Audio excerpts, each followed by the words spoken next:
Welcome to the Your Next Move podcast. Y'all, this is a special episode for a lot of reasons. One of them being that you may never see or hear this, or not in the time frame that you would expect to when we're recording. So I recorded a year in review episode where I talked about my biggest lessons in 2022, which is honestly probably one of my hardest years to date. What you don't know is behind the scenes, Jessica, my podcast producer, and her team does all of this, the whole production for the Your Next Move podcast, and has for our seasons. She wrote an episode for me, interviewing me, kind of talking about the actual things that happened in 2022. And I said, no, we're not going to do it. But when I recorded the episode with my way of giving you my lessons learned, I felt like there was something a little that was missing. And I was like, okay, let's try it, but it does not mean I have to use it. So here we are. And maybe you're listening, or maybe this is in my Dropbox.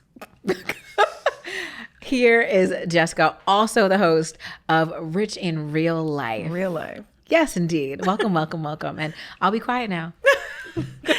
Kim, thank you for having me. Thank you for doing this again. And guys, if this does air, this is probably going to be the most vulnerable you're ever going to see Kim. But I'm really excited because I hope, and the reason I really wanted to see this happen was I hope you get a chance to see yourself in these moments, because if there's anyone that I know that I've watched endure a storm and weather it like a champ, it's you. Thank And you. so one thing you and I both know is we're not alone in these storms either. And so let's talk about all the things we know about you to be true, right? Mm-hmm. Kim is an incredible creator. She's an incredible coach to many executives. She's the CEO of her own business. She's an author, a sought out bomb speaker, and influential to so many. And these are the things you're so good at. Thank you. I think outside of that, the other thing you are the best at is taking care of Charlie, your dog. Yes, my baby. The thing right after that I think you're the very best at is keeping your private life private. Yeah. Yeah. It is at the top of your list. But here's the thing. This is what I really want to point out. In my personal life, experiencing putting yourself out there, I get it. Yeah. I get it. Because you're giving people bullets to load the clip with. Mm-hmm. And I also believe that the higher people place you on a pedestal, whether you choose to or not, the less grace they give you. 100%. And so for me to willingly give you my personal life, my shame, my fears, my insecurities, you will take me off that pedestal as quickly as you put me on it. Mm-hmm. Without my consultation, my decisions, my thoughts, without being able to conceptualize or understand without judgment that I have a personal life too. Mm-hmm. Cancel culture. But you've been through so much this year, and I think it's important to just talk a little bit about it. And is that okay with you? It's not, but we're here and the camera is rolling, so we're going to try. Here we go. Okay. So one of the most beautiful things to watch over this year in talking with you was one of the three, quite a few things you endured, you went through, you weathered. Mm-hmm. But one of the biggest was something that I felt like you're so good at pushing through, at no problem, life's happening, I got this. Mm-hmm. I will plow everything down and I will still show up and I will break through my stuff. But you had something in life happen that I think all of us know, we all know this can happen. We just don't think it'll happen right now. And that was a health crisis that was kind of chasing you. And the thing we know to be true about our health is it'll stop you dead in your tracks. And you don't get to decide when. You don't get to decide how. You don't get to decide how to take care of yourself. And you don't get to say that's not convenient, because too bad, because these things move at their own pace. And so you had to stop. You literally, Kimberly Brown had to stop. Y'all, she had to stop. It wasn't like slow down, pause, better care of yourself. No. She had to stop for a significant amount of time. And so you had a physical surgery and you had to slow down.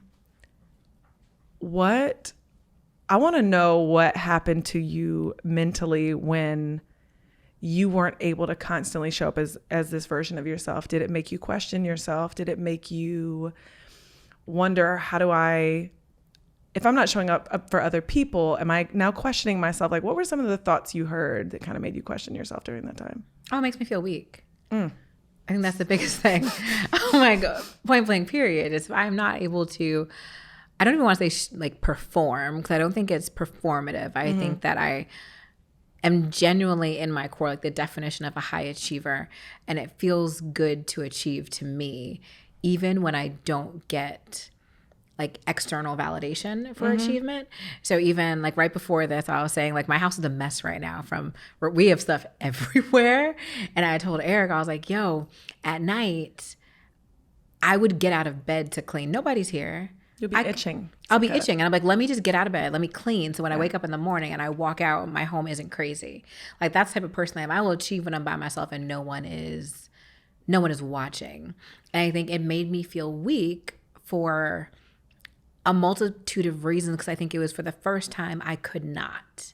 And I think I talked about, I had brain surgery in May of 2022.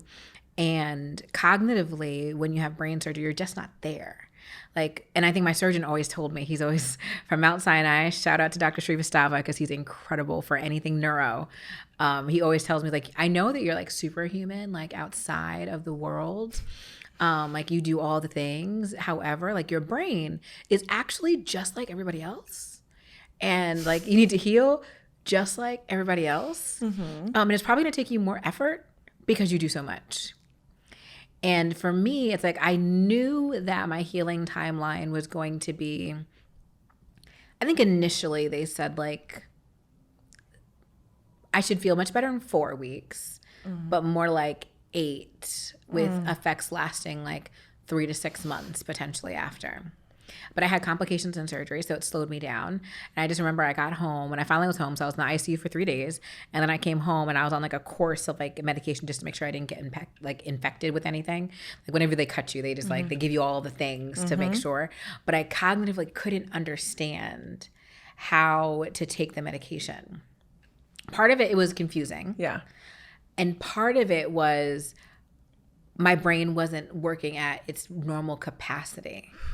And I just remember sitting there and I called. So I have like my neurologist, like I have the neurosurgeon, I have my regular neurologist. So I talked to my regular neurologist and I called her and I was just crying. I was like, I don't understand. And she sat with me. She's like, this is confusing for anyone, but it's okay. We're going to work through this together.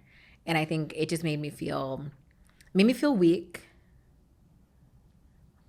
But it also made me reach out for support in a different way and to be more vulnerable, because there were things like, it's my health. I can't take the medication wrong, right? Like it was I don't know what it was, but it was a course where I had to take like 4 pills every 6 hours for like 2 days. And then 3 days I took 2 every 4 hours. And it was like each day was like it would change. And I just couldn't remember all the times. Like I had to wake up to take meds. I literally had a chart that my doctor helped me put together where I was like, okay, today is Monday.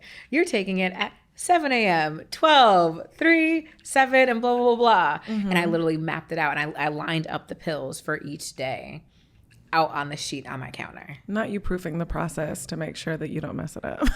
100%. And I felt like that's not how I am. Like I am like 1, 2, 3, bop, bop, bop. So I just wasn't used to, I think, having to move slow. It made me feel weak. It made me feel inadequate. It made me feel vulnerable because I needed help. And things that I didn't think I needed help with. So you've mentioned before this, one of your biggest lessons this year being having to learn how to articulate the help you need and learning how to, I heard that, and learning how to ask for help. Yeah. And like who to ask, and just to let that guard down, because this was like significantly different for you, because and a lot of entrepreneurs and a lot of high achieving people have this trait where it's like, if you can't do it as fast as me, get out of the way. Yeah. And this was the first time you couldn't tell someone to get out of the way, because no. I don't care if you can't do it at my speed. I don't care if you can't do it the way I do it. I have to let you do it. Yeah. What was this like for you, having to like push that aside and learn how to ask for help and not degrade yourself or shame yourself for it? I thank God for my therapist because... Go to therapy, y'all. Yes. She prepared me for the year in general. And then when the surgery happened, she literally helped me write a script on how to ask for help. And I know that sounds so crazy, but we literally prepared a script on how and what I was going to ask for help with, because she didn't trust, as she shouldn't, that I was actually going to ask. Like, we made a list. What is the movie when someone's like, they can't, like, you can't say I'm sorry, so you can't ask for help or say sorry, something like that. Can you? Basically, it's like, no, I was like allergic to it. So we literally like made a list. It's like, okay, well, what do I need help with? So like, it was like, all right, well, who's going to be in the hospital with me? Yeah. So we like, I had an ask for like what that was going to look like. When I needed help when I was home. So I needed folks to just kind of come and check on me, just check on me in general, to help me. Like, I was able to walk, but like real slow, and I was really dizzy, a little disoriented. So I needed people to like make sure I got up and I moved around. So I kind of like, all right, well, what did I say? I had like not like a calendar per se, but kind of like a call to action of like, hey, having surgery, if you don't mind, like, sign up for a day to come spend a day with me, kind of. Like, you can babysit me? Basically, like, I could be awake, I could be not, I could be sleeping, I could be sick. I don't know. I'll need you to, like, grab my groceries from downstairs. Maybe, like, take me on a walk because I needed more help. But it was a lot. I think that level of preparation, for me, I needed it. And for some people will say it's crazy. Like, I think I deleted them, like, this weekend. So I feel like I'm out of this season. I don't need to, like, keep thinking about it. But I even created text for one of my girlfriends. So there was a text that's like when I got to the hospital and I was good that she sent out to like a certain group of people. I created the group chat first and I said, like, this is Kimberly speaking. Like, this is the list that'll be updated, like, about my procedure. As of this date, this is the person who will be responding. Like, I had a whole thing and I was like, okay, this is me going into the hospital. This is like when they actually like bring me to the operating table. This is what happens when I get out. And like, I pre-wrote the messages so my friend could send them. And I said, like, this is written by this person. And I even had a message, like, if God forbid something went wrong, I had a message that was already pre-written to send this if something went wrong and who to reach out to for the next thing. And I know it sounds like a lot. I know it sounds like a lot of preparation. But for me, I'm someone in everything. If I don't understand, like, what the next step is, I'm going to be nervous about it and I won't actually execute at that level. So I needed, for me, that level of preparation was really helpful, and I use templates for a lot of things. You do? I do, because it allows me to act without thinking. Like, I think about the template and then I can just execute. So I treated this the same way in asking for help and what I needed. I'm so floored right now because, and even in this, you were achieving.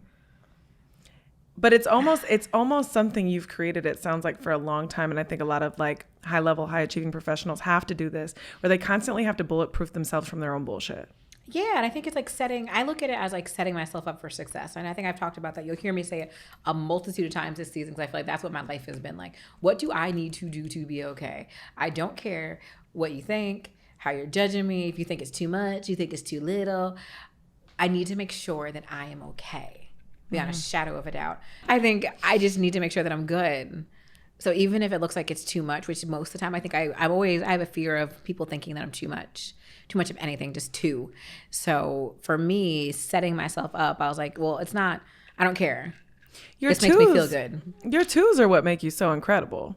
I don't know anyone that would have done this for themselves. Like, your twos are your too muches are what make you undeniably incredible at all the things you do. But it's intense for some people. Like, I think even it is like, even like, you see how I script my notes. Oh yeah. And how I reformat things. And I was like, oh no, I need it to look this way. But it makes me feel better. And I feel like I'm able to go through it how I need to go through it to produce whatever it is. So I was like, well, what other areas of my life can I do that for? So I do have to ask this part though. When I hear you say this, because I know people like this, I've been like this myself before.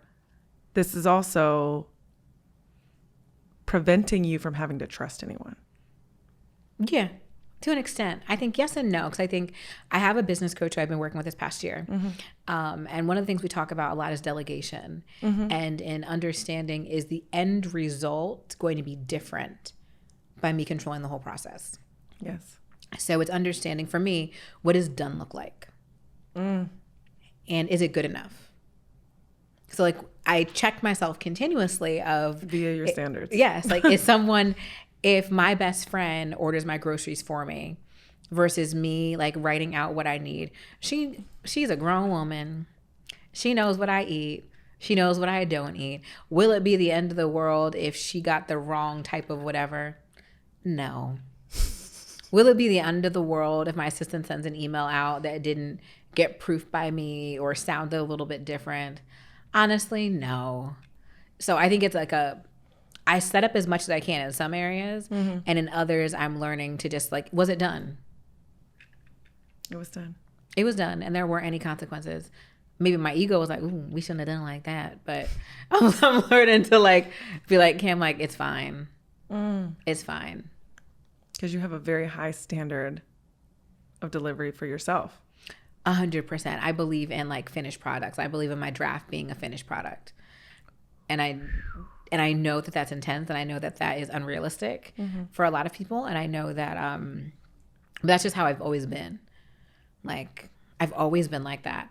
So I know as I'm getting older, I am extending myself more grace, and like done is better than perfect sometimes. But then also in working with other people, just understanding like, okay, what is their level of excellence? But I think that also makes me hire or fire appropriately too. I think this season we're also going to talk about like who's in my circle. And I have a section where I'm going to talk about understanding someone's standard of excellence. And is it something that I can work with or not? Like, and where am I supplementing based upon where you are? Well, I was going to point out that you explaining this whole process to me of you going into the hospital and literally delegating the shit out of it. Yeah, we can say that. I was like, that's literally... You said several times on this season already about, I have an incredible team. I have an incredible team. You're great at making sure the thing works like a machine. And you literally made sure your own experience worked like a machine. You damn near hired a team. You were like, you're going to do this, and you're going to do this, and you're going to do this. And here's all the templates. So this is fail proof.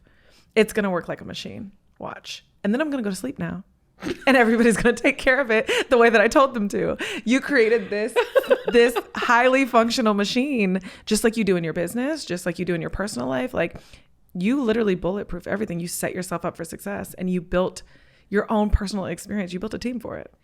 I feel like I had to, though. I think as someone who's a high achiever, for someone who is the go-to for a lot of people, I think I'm the definition of the strong friend. I think that I'm the definition of that person who, when they're vulnerable and says like, hey, like, I'm really actually not okay. 9 times out of 10 people in my community would be like, girl, like, you know, you gonna figure it out. Fine. Like, if can't nobody do it, we know you can. Correct. And I think that when you're that person, sometimes it's like, part of me knows, Kim, there are very few things that you can't figure out. Yep.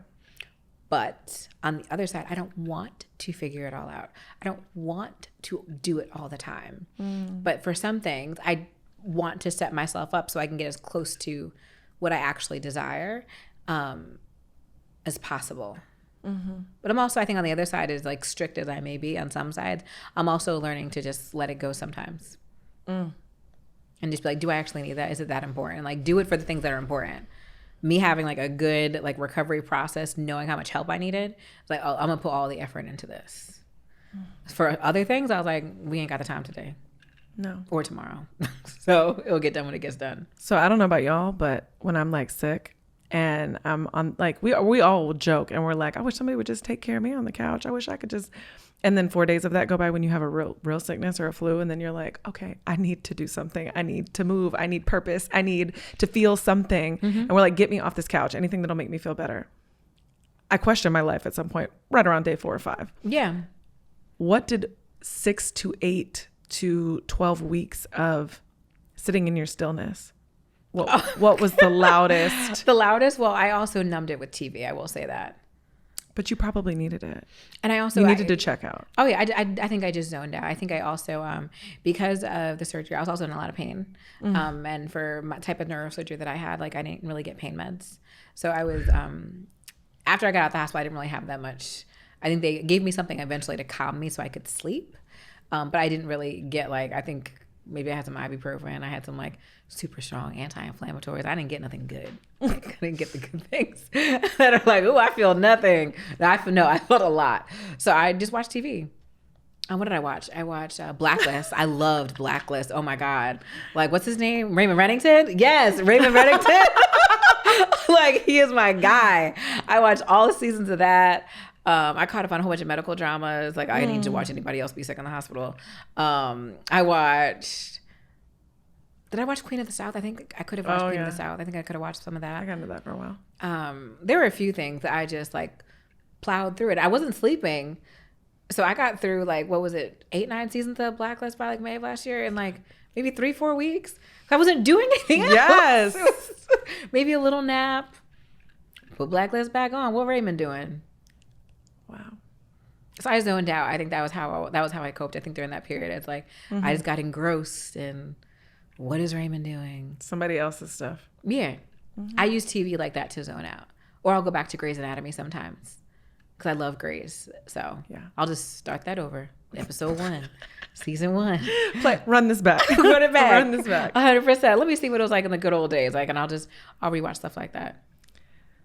So outside of a risky surgery, life being put on pause, I think a lot of people listening can gather from your team building expertise that you also did this fairly alone because you, for the last year, also dealt with, this is why 2022 was a year for Kim, y'all. You went through a divorce. That was a beautiful transition, by the way. I'm sorry, I just had to say it. Like, it was a beautiful transition. I was like, ooh, where are we going with this? Yes, that was beautiful. Come on, podcast host. That was good. I do this. Yes. So you not only endured, nobody wants to do those things alone. That's like, it's terrible. It's terrible. It's literally terrible. And so you go through this physical situation, this healing on your own. I was just thinking about how much men love when people take care of them when they're sick. So anyway, you do this alone. Yeah, exactly. You do this alone because you're also going through a divorce. I don't know about you, but one, none of us are exempt from this experience. But no matter what, it makes us question ourselves as women constantly. Oh, all the time. I don't think there's a lot of things that can make us question ourselves, but divorce, failed marriage, failed attempts at love can really set us back. And okay, great, all these achievements, but like, who am I and why am I so hard to love? Yeah. There's this quote that lives rent free in my head, and I wish it didn't. But when I went through my separation, the thing I heard over and over again in my head was like, the feeling that I actually feel is, why am I so okay to live without? Interesting. Like, why is it so easy for someone to live without me? And for you to have so much momentum, one, it damn seems like it's just incredibly inconvenient because this was such a great year for you. So you're like, hello, somebody. Can I not deal with one awful thing next to all this great speed? But like, what were some of the things that you had to really like pin yourself up against and really work through going through this divorce that you were like, Kim, this is not who you are. You don't have to embody this. This is not true.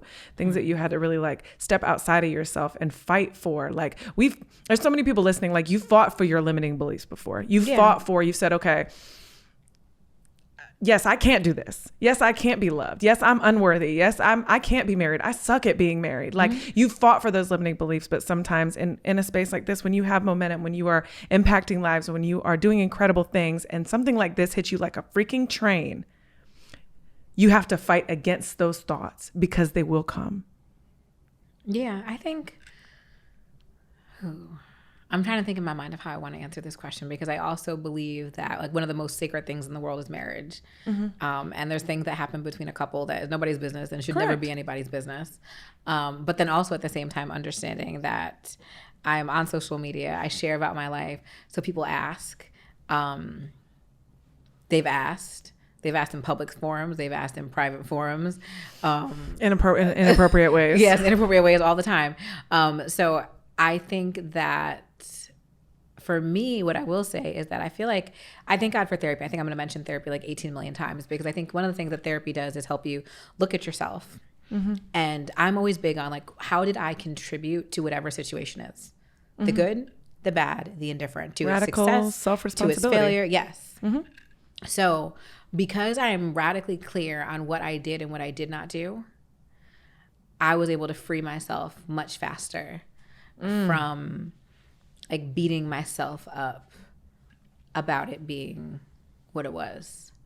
And that's only therapy, because I think I'm someone where I used to be someone who would let something live, I wouldn't even say rent free, because I clearly paid for it. Like, it was just like none of this is free. I paid the rent, the tax, the tolls, like all of it. Like thoughts just like being in my mind. Like I can recall conversations I've had with people. Like even let's say in an interview like this, like doing this, it's like, why did I not edit the questions beforehand? Like, why did I say that it was okay? And I would go to bed thinking about that. Tomorrow I would wake up and we're recording the next day, and I would think about it. When you leave and go back home on Thursday, I will be thinking about it. Like I will let myself like just go in this rat race. But I think through therapy, I think I've learned to be able to like separate the thoughts and the anxiety a little bit better, understand what's my part, what's not my part. So I think that it's life altering. I think it's very painful. I think that it's sucky, but I think everyone's circumstances are different. And I think that for me, this was what needed to happen. And I am better now than I've ever been. And I feel joy and I am happy. I think with all the things, I think it goes back to like I made decisions that were in my best self-interest. You did. And I'm really good, and I'm really grateful that I'm really good. I love this so much. You smiling like this is making my soul so happy. But and I'm not trying to backtrack with you, because this is so important. She wants me to get into the nitty gritty. No, I don't want the details of the bad things that happened to you. I don't want to throw a pity party. But I know there's someone listening that... It's like, why is she smiling over here when she went through all this stuff? No, I'm so glad that you can find, because we do have to get to that place, because it's unfinished business. It's a mess until we can get to the place where we're like, no, actually... God unsubscribed me from something that I was subscribed to that was temporary. And I thought this was forever. And God was like, no, this was just to get you to this place. And now I'm about to unhinge you, because this is not a forever thing. Now we got to go subscribe elsewhere, because this was the channel you needed at the time. This was the only way you were going to listen to me. Yeah. I call them God smacks. I feel like sometimes God's like he'll be like, okay, you want to, like, we should go to the left. Like, I said left. I said left. He's like, nah, I said. He's like, you're hard-headed. Cut. Like, we're going to knock you to the left. Yes. That's what I call them. I feel like sometimes when you don't listen, God's just like, okay, not a problem. You're not going to listen to me? Bet. And he comes back and pushes you where you're supposed to belong. And it's not going to feel as good versus if you just listen and walk there. And I know there's someone listening that has had momentum, has been killing it. Yeah. And something like this has happened, because obviously, unfortunately, in the society we live in, this is not abnormal. And call it hashtag asking for a friend. I don't care what you say. For me, there were so many times where I caught my confidence tanking. Yeah. Because it just goes back to this constant unworthiness of like, why can't I fill this void? Why can't I, how do people love me in public, but someone can't love me in private? Like I'm so confused. If all these people are saying, hell yes, why is it a no here? And what am I doing wrong in this place that I'm not doing, that I can do everywhere else?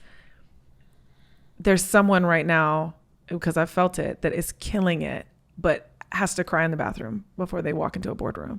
Yeah. There's someone that cries in the car after they hang up from someone that's not willing to work it out with them before they walk into a 6-figure deal. 100%. Like, what is the old Kimberly plowed through these things too. But I think you give really great personal advice now because you've been through it. Yeah, I think that, I think you need to find what gives you comfort. It's easy for me to say, what's for you will be for you, right? And it wasn't for you. If it was for you, it'd still be here. I think it's easy to say relationships are all for a season. And although we look at marriage as an institution that's supposed to be forever, all the statistics show us that sometimes it's not. Correct. You have to figure out what is going to give you comfort. And it takes two to tango. I remember years and years ago, I read this book. I believe it's called The Praying Wife. And it was a woman in the book, and I could be wrong, so I could be wrong. I read a book about marriage, and there was a wife in there who was being abused. Her husband was an alcoholic, and she spent years and years and years and years going through this mess. And I was like, what the? Like, why? I think so many times we're taught to like stay in situations that don't serve us. Like, stick it out, make it better. Like, no matter what the circumstance is, there's a million different reasons for a divorce. But I think you also have to understand, like, what are your deal breakers? Mm-hmm. What are things that you can't tolerate? What are things that you won't tolerate? What are things that don't serve you? Is this a season, or is this like who the person is? Mm-hmm. Those are two different things. And I think that we all have bad seasons, right? Like, so right now, like, this has been a health season for me. Mm-hmm. My health is, I literally, because of the surgery, I can't process stress at the way I used to process it. So I have to look at God. Exactly. Look at God. Exactly. I can't. God was like, this is not going to work anymore, so we're going to fix this. Especially like right after surgery, like it would knock me out. Like any stress, mentally, physically, emotionally, it would literally knock me out. Like I just could not do it. So you have to know, and we don't have to wait to get sick, right? It's like, what are the things that you can't manage? And I'm not talking about things that you work through. Like I think I was going to say before I got derailed, like I have a sick parent, right? Like, so my parents like weren't able to really be here for like to help with that. So people are like, oh, why didn't you go back home? This is another reason why I needed an army of community. I had to lose a lot of my friends because I have older parents and one of my parents is sick. So it's like, this was really like, I don't have a husband right now. So my friends are the ones who had to step in. I had to create the community that you needed. I think when we think about things that happen in our lives, I think there's some things that you work through, some things that you grow through, some things that you heal through, and some things you got to let go. Yeah. And you have to know which one is it? And that's different for everyone. It's very different, and it's very wildly personal. Something that I could be like, psych, like, see ya. Like, that I could be like that. You could be like, girl, right? Every man I've been with done that. I'm good. Right. And I'll be like, oh, okay. But for me and mine's right here, like, you can't judge. You just have to know. And I think we've all had those moments. I think I've had moments where coming out of an argument and having to go into a meeting and act like everything is fine. Or just going through a period where you're like deeply sad, stressed, upset, and having to show up and it sucks. Mm-hmm. It's just, what do you need to be okay? Mm-hmm. And how do you give to yourself versus sometimes you have to learn, like, when do you have to give to yourself versus when are you going to like give, like feed a person, place, or thing, situation, whatever it is. Where does the energy need to go? I love that you brought up this friend thing, because one of the most valuable lessons I could not see coming after a separation was I had gone through multiple relationships, kind of keeping my friends around, but not doing the deep friendship thing. It was what was deep was my relationships. My friendships were like C, D things. Yeah. And what I didn't see coming was when I finally leaned into that, allowing that help with friends, was there's an intimacy that we all crave that can be found in friendships. It can. You just have to be careful. You got to be careful. Because not everyone is able, willing. I'm trying to think of some other adjectives. like able, willing. Capable. And can honor that level of transparency and vulnerability. Like when you ask me how I am and I really tell you, I tell you because I know you care about me. Yes. And I tell you because I know that you're able to hold space. Yep. I tell you because you understand who I am and that, like, okay, we may talk about it for a minute. However, we're also going to get this work done. Yes. We're going to get back to Kimberly. Yeah, we're going to get back to planning a podcast, planning whatever it is. So that's why I can tell you, but someone else who I don't know, it is none of your blankety blank blank blank business. And I wish you would. Like, because when people will try it because they want the insight for no reason. Like they want it to be a part of something that they have no business being a part of. They want it because they're nosy, and that's why we need boundaries, right? You have to discern who you can share and have that level of vulnerability with, and who does not have that level of access, qualifications, like the same way you hire for a team. Like, does this person have the qualifications to do the job? Do they have the qualifications to do the job as your friend? And some people don't. And some people most definitely don't. Like, even I think about like taking care of me, right? Like, I have some friends who are super doting. The friend who was in the hospital with me, she has been the person in my life. I remember, I think one time when I was super fit in like 2014, like 2014, 2015, I had just done way too much and I was hurting. Not you doing the most in everything that you do. Yes, all the time. All the time. It's a trend, y'all. Just get used to it. It's a trend. I think I just did the most. And I think it was one of those, I was so sore, like you've been so sore, like you can't sit on the toilet. Yeah, like it just absolutely. hurts because you just did the most. And you hold the wall. Homegirl worked on like lower east side of Manhattan. She came crosstown and uptown to bring me these recovery pills because I was in so much pain. She has the qualifications to do the job. And there are people like that. There are. There are other friends of mine who I love dearly. Would never let you take care of me. Never. Absolutely not. Never.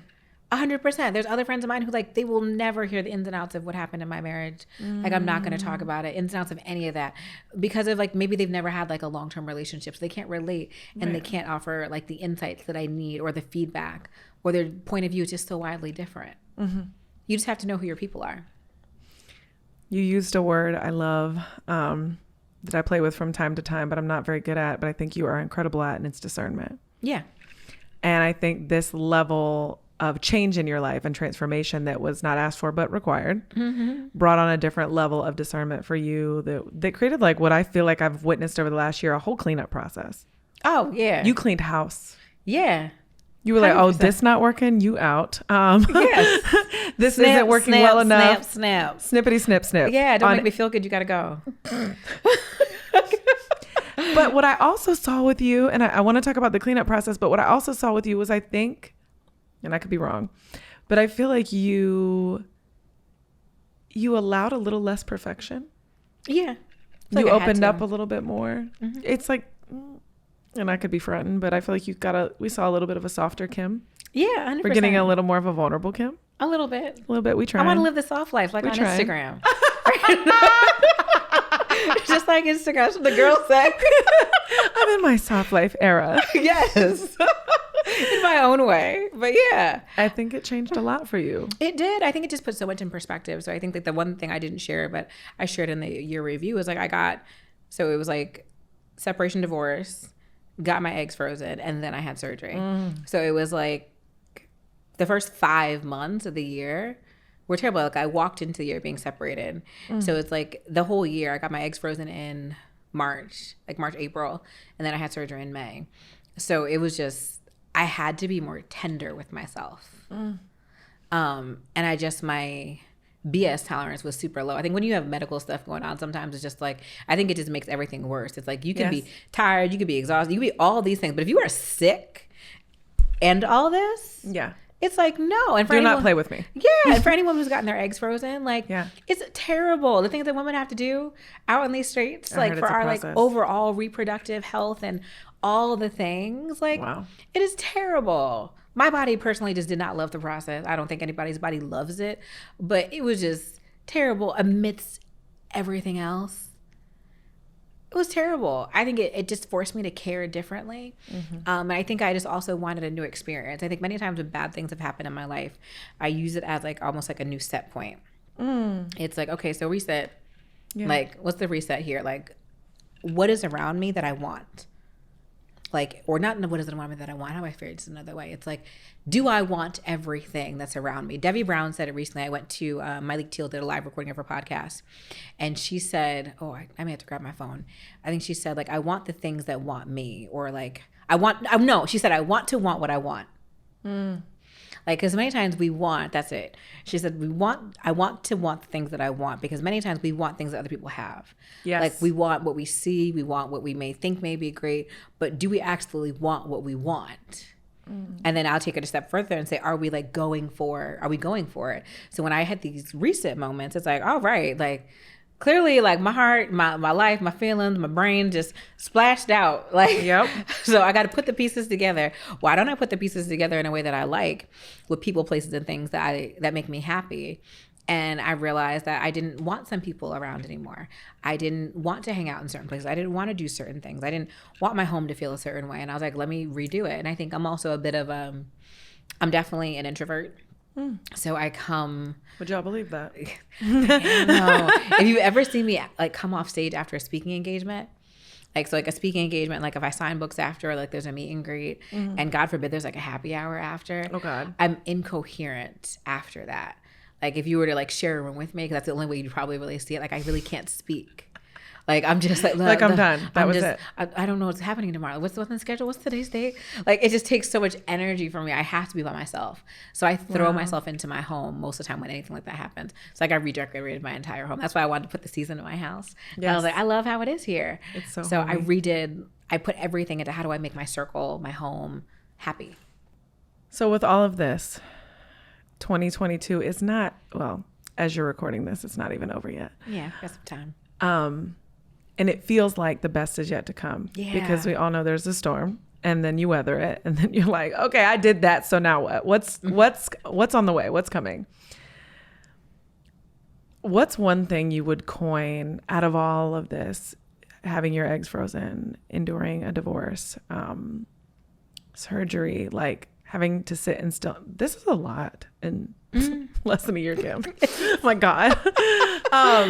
What was one thing that really stands out to you that you can coin as worth it? Like, this was worth it because I saw this in myself. Like an experience that was worth it, like something I went through that's worth it? Something that came out of it. So I will say, I think the brain surgery, I think was the most, because I think it was like emotional and physical, like it was mental, physical, emotional, like everything. It like literally impacted like my entire life. And you didn't have time to drown out the divorce. I didn't. You could have been like active and drowned that out through achievements, but you couldn't even do that. No, like you had to like sit in it. I had to. I think for me, the surgery, like it was corrective. So I'm no longer in pain. So I am blissfully happy. I experienced pain daily for almost 3 years. And was taking 14 plus pills a day to like manage pain. That made me extremely tired. They gave me brain fog, but I needed it to function. I had a very high functioning job in corporate. I was doing all this while being sick and being in the doctor and doing all that. So I'm wildly grateful for the surgery because I don't have pain. And I'm not taking any medication right now, which is like crazy. Like I didn't even understand what it felt like to have natural energy, because I was taking, for like nerve pain, sometimes you take anticonvulsants. So they're all downers. So I was just so tired all the time. Caffeine got me to feel moderately awake, but I never felt like zing, zing, zing. Like I had no zing. So I'm just grateful to not be in pain. I'm grateful to have natural energy. I think the experience forced me to put myself first. Yeah. Because I think that I'm not someone who naturally does that. I think everything is about serving. It's about achieving. It's about helping. So I'm grateful for that. I think it changed me. I know it did. I think it absolutely changed you. I get a different version of Kimberly every day. And I'm like, okay, this is new. I see you as a lot. You're more graceful. You have more grace for others. You are willing to accept things a little less perfect. I never said that you were not a nice person. I just love to see you in this state. And I also think you're living out loud a little bit. Yeah, I'm outside. You're outside. I was going to say you were in these streets again, but I didn't know if it was appropriate. I'm like moderately outside. You're outside again. I'm outside. Like, I feel like outside and not just like people will be like, oh, she outside. Like, and I see so much joy in you right now. Yeah, I think I'm having fun. I'm going places I didn't think I was going to go. I went on a solo vacation someplace I never thought I'd be. I threw myself a massive 35th birthday party this year and celebrated. Like, I did all different types of things. Like, and I'm just doing things that make me happy. Like, my body's felt like sore because I've been so anxious. I've got a massage probably once a week for the past like few weeks, just because I feel like my body needs it. Yes. I'm just doing what feels good. And I feel like I didn't prioritize myself in that way prior to, but I'm definitely not going to stop now. So before we close with a piece of sending them off advice, I want to say this to you. We coined this season about being about your next move being your biggest move. And I think coincidentally or accidentally or with God's will, I think this season of your life, your biggest move was you. Yeah. I think it was taking care of me. It was taking care of you. In like every aspect. And it feels good. And I think that is not talked about enough. And it's so important because for us to chase the things that we're chasing, the achievements, the high level, the next position, the dollar amount, whatever it is, we don't talk enough about these small life maximizing things that can create effortless like scaling and growth. 100%. Centered around ourselves. 100%. I think even today when I did a photo shoot this morning, and Joe was like, "Oh, let's put some books on the table. Go grab some of your favorite books." And I was like, I immediately thought, okay, what are the authors that I love? Who am I going to highlight in my shoot? And I was like, you know what? I'm putting my own daggone books on the table. Let me put 5 of my books on the table. And it was like, no, I'm gonna put me first. This is my shoot. Yes. With my face. In my home. Basically, ain't nobody paying me some extra marketing to have their book in my photos. Like, no. This just isn't that time. And I give that time a lot. Like, you know me, I'm big on referrals. I'm big on sharing. Yes. I'm big on all that stuff. But I'm like, as much as I do that, it's like, it's also okay to be like, no. It's me. It's me. It's me season. Exactly. It's me season. It's the me for me. Like, it's okay to do that sometimes. I put how many, 5, 6 of my own books on the table stacked up. Y'all gonna see me. That's what you're gonna see. Basically, you go look at this picture of my face and you go look at these books over here. And if you didn't buy one, you should get one. So I think one thing that's very clear, because this was your year of momentum. I think the adversity is unavoidable for so many of us. It comes when we least expect it, and it is the least it is so inconvenient, and it's just inevitable. A transitional year is inevitable, and this was truly a transitional year for you, even though you stayed achieving. For someone who's listening that might be in their stuck season, their transitional year, their wait, I had plans, but none of this was expected. What's just one parting piece of advice you would give them to embrace it instead of run from it or feel like they just don't have the time for it or whatever it, like the importance of embracing their transitional year? I think the transitional year is the most beautiful time. Because I think, so there's this book that I always recommend when someone's going through a difficult time, especially like a breakup. It's called Broken Open by Elizabeth Lester. It's how difficult times help us grow. And in that book, they kind of talk about how when you're going through a period of change, it's like a metamorphosis, right? You have the opportunity to change and reroute yourself. That's how I talked about, like, I'm resetting. I think when you're going through something difficult, I think it's important to acknowledge it. Like, it is bad. This sucks. It hurts. It is painful. I'm unhappy. And once you acknowledge it, like, what is your plan to get through, to grow through? Because, like, you don't want to stay there forever. Who wants to be sad forever? Like, we know that's not we don't want to be sad forever. We want to feel better. But it's, what is your plan to go through that? And I think some people will be like, a plan, Kim. But yes, like, it doesn't have to be like, okay, week 1, I'm going to get up every morning and make my bed. Week 2, I'm going to eat healthier. Week 3, I'm going to this. It's like, no, for me, it was like, okay, I'm going to go to therapy. I'm going to commit to going to therapy every single week. Yep. And I'm going to, like, what makes me feel good? Journaling really helps me. So, like, journaling over the past, like, year has been insane. Probably the past, like, year and a half, almost 2 years. Yep. I don't journal daily, but when I'm going through something, you best believe I do. And I literally just journal my thoughts, like, of anything that's coming up, anything that I'm thinking about, anything that's worrying me, conversations I want to have. Sometimes I'll even write to people. And I will have a conversation in my journal about what I want to have with them. Especially if it's something I feel like I don't necessarily need to be said, but I need to get it out. I write letters. So, yes. You get in the letter. You'll never see it, but you get in one. Exactly. So it's like, what is it that is going to serve you best? Is it a season where you need to be getting a massage every week? Is it a season where you need to hang out with your girlfriends? Yeah. Do you need to travel? What is going to feed you to help you grow through whatever it is so you can get to the point where you're healing? Healing is always, like, the one thing I will say is that I feel like, yes, I'm really happy and I'm happy that I'm happy because I did the work to heal. However, like, my next season is being tested, right? Because, like, are you really healed if you haven't been tested? No.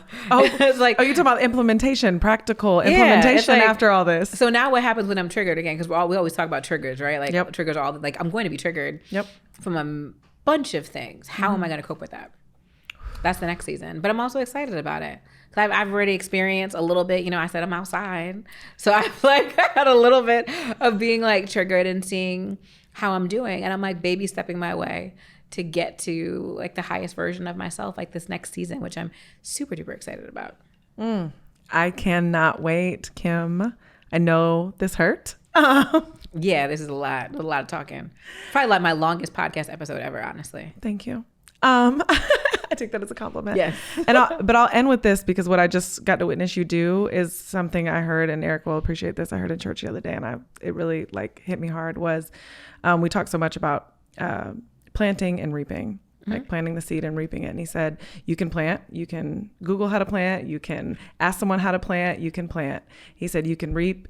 Anyone can teach you how to reap. You can reap, but what people don't talk enough about is what in the middle is the growing, and that's God. Because there's nothing you can do. You can't control the rain. You can't control the external circumstances. You can't control the soil that you used. You can't control, it might say that it was supposed to grow in 14 days and it will take 21. There is nothing that you can do to control it. And for me, one of my biggest things was just relinquishing control. And I saw you kind of relinquish control for a year and just kind of let it all fall apart so that it could be better. Yeah. You relinquish control in this episode. I appreciate that. And I am so excited to see what this transformation does to the new Kimberly Brown. Me too. And what your next biggest move is. So thank you for sharing. You're very welcome, y'all. I hope you enjoyed this. Please let me know if there are more episodes where you'd like for me to talk. I may have to always bring Jessica back because I'm not really good at doing it by myself. But we shall see. We thank you for coming with this Your Next Move, Rich in Real Life collaboration. Hey. Yes. May your next move be your best move, y'all.